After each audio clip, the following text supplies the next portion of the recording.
来，你听好了啊！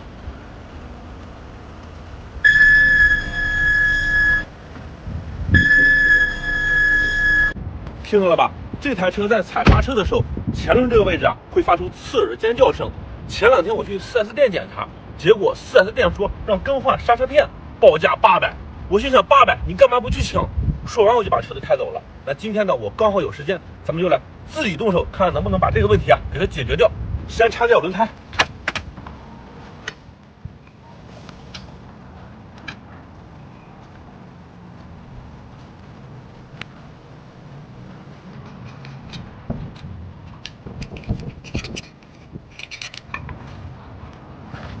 好，轮胎已经拆掉了。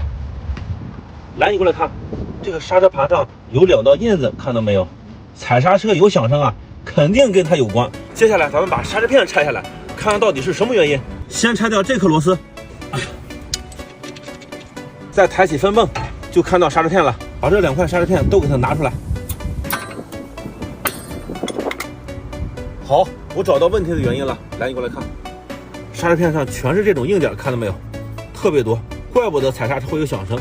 那既然找到问题的原因了，解决起来不就简单了吗？找张砂纸，把刹车片上的硬点都给它打磨掉。这个砂纸到处都有卖的，你去5金店买也就5毛钱一张。再把这个也给它打磨一下。好，2块刹车片已经打磨的完全 OK 了。还有，你来看这个刹车片还有这么厚，起码还能跑2万公里。但4S店却让我换，实在是太黑了。那接下来咱们把打磨好的刹车片给它安装回去，把刹车片2端的凸起对准这个导槽往里一推，刹车片就安上去了。把里面这个也给它安上去，再放下分泵，拧上螺丝，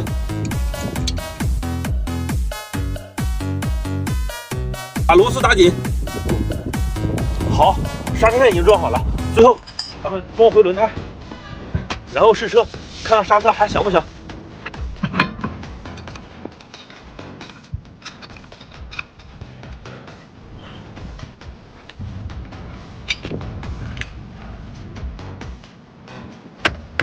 好，轮胎也装好了，接下来咱们上车打火试试效果。如果一会儿踩刹车不响的话，老铁们别忘了给我点个小心心，支持一下。用好了啊，松，